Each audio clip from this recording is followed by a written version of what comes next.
Hello दोस्तों, रोटियां तो सब खाते हैं। इंडियन कल्चर में हमारी डाइट का एक काफ़ी इंपॉर्टेंट पार्ट होता है। लेकिन क्या आप ये जानते हैं कि हर रोटी एक जैसी नहीं होती? आज हम जानने का प्रयास करेंगे कि ये रोटी की कहानी क्या है और कौन सी रोटी आपके लिए सबसे ज़्यादा हेल्दी है। वेट लॉस हो या डायबिटीज़ कंट्रोल, बीपी का प्रॉब्लम हो या कोलेस्ट्रॉल का, अलग अलग तरह की रोटियां अलग अलग तरह से आपकी बॉडी को इन्फ्लुएंस करती है। आज इस राज को जानने का प्रयास करेंगे। टॉपिक पर जाने से पहले जो लोग हमारे चैनल पर नए हैं उन्हें रिक्वेस्ट करूंगा कि चैनल को सब्सक्राइब करें, वीडियोस को लाइक करें, शेयर करें, फॉलो करें, कमेंट करें, पूरा देखें। टॉपिक के मिड पोर्शन में उसे इंटरेस्टिंग बनाने के लिए कुछ इंटरेस्टिंग फैक्ट्स आपको बताऊंगा जो आपको ज्ञान भी देंगे और हैरान भी करेंगे हमारे ट्रिविया सेक्शन में।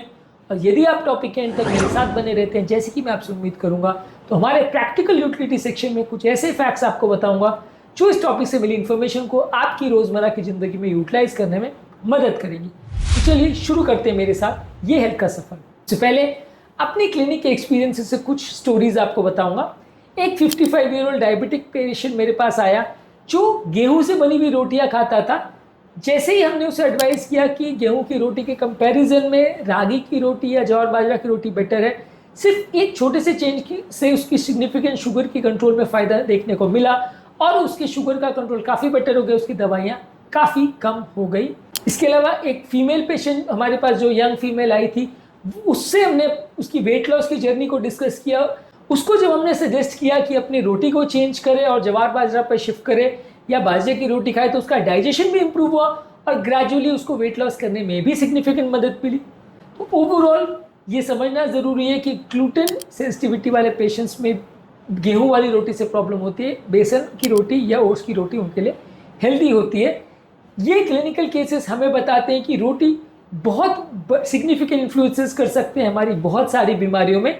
तो आज जानते हैं ये रोटियों का राज। इस टॉपिक में आगे बढ़ने से पहले आपके घर में कौन सी रोटी सबसे कॉमनली बनती है और क्या आप उसके बेनिफिट्स के बारे में जानते हैं, कमेंट सेक्शन में लिखकर हमें ज़रूर बताएं। चलते हैं हमारे मेन टॉपिक पर।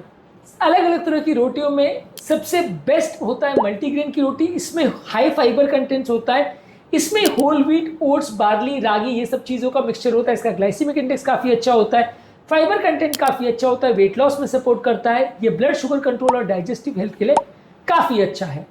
इसके बाद आता है रागी की रोटी। ये ग्लूटेन फ्री होता है, कैल्शियम में रिच होता है, आयरन फाइबर में रिच होता है, डायबिटीज़ हेल्थ के लिए और वेट लॉस के लिए काफ़ी अच्छा है। इसके अलावा आता है ज्वार की रोटी। ये ग्लूटेन फ्री होती है, एंटीऑक्सीडेंट में रिच होती है, फाइबर कंटेंट अच्छा होता है, वेट लॉस अच्छा करके डायबिटीज और ग्लूटेन इंटॉलरेंस के लिए अच्छी है। नेक्स्ट है बाजरे की रोटी। इसमें मैग्नीशियम और फाइबर अच्छा होता है, हार्ट की हेल्थ के लिए और आपको एनर्जी देने के लिए काफ़ी अच्छा है, कॉन्स्टिपेशन वाले पेशेंट्स के लिए भी अच्छा है। इसके अलावा आता है चने या ग्राम की रोटी। इसमें हाई प्रोटीन होता है, लो ग्लाइसेमिक इंडेक्स होता है, मसल बिल्डिंग और डायबिटीज़ के लिए अच्छा है।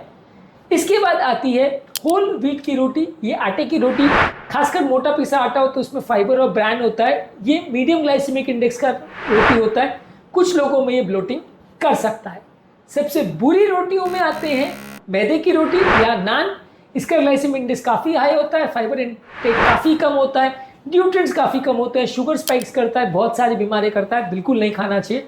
इसके अलावा रेडी टू पैकेज रोटीज़ भी आती है, इसमें प्रिजर्वेटिव्स, ऑयल और रिफाइंड फ्लावर होता है, यानी मैदा ज़्यादातर होता है, न्यूट्रिशन बिल्कुल नहीं होता है, ट्रांस फैट्स भी होते हैं, तो ये भी बहुत ही ख़राब है और ज़्यादातर अवॉइड करनी चाहिए।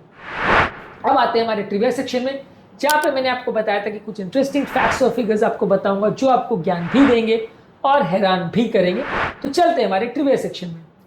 रागी की रोटी को कैल्शियम किंग माना जाता है, ये हड्डियों की हेल्थ के लिए अच्छा है और वेट मैनेजमेंट के लिए भी अच्छा है। इसका लो ग्लाइसेमिक इंडेक्स हमारे स्टेबल ब्लड शुगर लेवल्स को मेंटेन करने में मदद करता है, तो इसे आप प्रेफर कर सकते हैं। ज्वार की रोटी में ओवरऑल फाइबर कंटेंट काफ़ी अच्छा होता है, डाइजेशन के लिए भी काफ़ी अच्छा है, क्रॉनिक डिजीज में काफ़ी अच्छा है, एंटीऑक्सीडेंट प्रॉपर्टीज होती है, ये भी स्टडीज़ ने शो किया है कि ये काफ़ी अच्छा माना जाता है। होल व्हीट की रोटी स्टेपल डाइट के हिसाब से अच्छी है, फाइबर कंटेंट इसमें मॉडरेट होता है, ग्लाइसेमिक इंडेक्स कम होता है, यदि ग्लूटेन इंटॉलरेंस नहीं है तो ज़्यादातर लोग के लिए एक्सेप्टेबल होता है। हालांकि रागी, ज्वार, बाजरा की रोटी कंपेरेटिवली ज़्यादा बेटर रहेगी। बाजरे की रोटी में फाइबर, आयरन और मैग्नीशियम अच्छा होता है, इसका ग्लाइसेमिक इंडेक्स कम होता है, ये डायबिटिक पेशेंट्स के लिए ज़्यादा सूटेबल है। इसके अलावा बेसन की रोटी में प्रोटीन अच्छा मिलता है, ये ओवरऑल आपकी प्रोटीन की कमी को दूर करने के लिए अच्छा है। मल्टीग्रेन रोटी सब तरह की आपको फ़ायदे देती है, तो ये अलग अलग चीज़ों में, अलग अलग केसेस में आपके लिए मददगार होती है। यदि आप अपने घर पे हेल्दी रोटी बनाना चाहते हैं तो आटे को मिक्स करिए, 50% व्हीट, 25% रागी, 25% चना उसमें मिक्स कर सकते हैं। इसमें फ्लैक्स सीड और मेथी सीड एक्स्ट्रा फाइबर के लिए डाल सकते हैं। इसको सेकने के लिए घी का प्रयोग कर सकते हैं। ये सारी चीज़ें करने से आपकी रोटियां ज़्यादा हेल्दी है, ज़्यादा पौष्टिक होगी। अब आते हैं हमारे प्रैक्टिकल यूटिलिटी सेक्शन में, जहाँ पर आपको इस टॉपिक से मिली हुई इन्फॉर्मेशन को यूटिलाइज करने में मदद मिलेगी। ऐसे पॉइंट्स आपको बताऊंगा। अपने ग्रेन्स को डाइवर्सिफाई कीजिए, अलग अलग तरह के ग्रेन्स का प्रयोग करिए। ये आपको अलग अलग न्यूट्रिएंट्स भी देंगे और खाने की मोनोटोनी को भी कम करेंगे। अपनी हेल्थ की नीड्स को अंडरस्टैंड करिए। आपके ब्लड शुगर लेवल्स को इम्प्रूव करने में मदद करेगी, आपकी डाइजेशन को इम्प्रूव करने में मदद करेगी। इसके अलावा पोर्शन साइज को प्रॉपरली मॉनिटर करिए, प्रॉपर कुकिंग मेथड्स का प्रयोग करिए, घी का प्रयोग करिए। रोटियों को सेकने के लिए ऑयल या रिफाइंड तेल का प्रयोग बिल्कुल मत करिए। और यदि आपको अलग अलग तरह की हेल्थ प्रॉब्लम्स है, खासकर ग्लूटेन इंटॉलरेंस, तो अपनी रोटी के चॉइस के लिए अपने न्यूट्रिशन एक्सपर्ट या अपने फिजिशियन या कार्डियोलॉजिस्ट से मिलिए, अपने डाइटिशियन से मिलिए। टॉपिक एंड करने से पहले से एक और सवाल कि आपने अलग अलग तरह की रोटियों को और खासकर मिक्स रोटी को ट्राई किया और आपका इसके बारे में क्या एक्सपीरियंस है, क्या आपको इसकी खूबियों के बारे में पता था? कमेंट सेक्शन में लिख के हमें ज़रूर बताएं। आज हमने ये ज़रूर जाना कि अलग अलग तरह की रोटियां सिर्फ टेस्ट में डिफरेंस ही नहीं लाती, आपकी हेल्थ में भी सिग्निफिकेंट डिफरेंस ला सकती हैं। यदि आपको ये टॉपिक इंटरेस्टिंग लगा तो कमेंट सेक्शन में लिख के हमें ज़रूर बताएं। टॉपिक एंड करने से पहले जो लोग हमारे चैनल पर नए हैं उन्हें रिक्वेस्ट करूँगा कि चैनल को सब्सक्राइब करें, वीडियोज़ को लाइक करें, शेयर करें, फॉलो करें, कमेंट करें, पूरा। Thank you.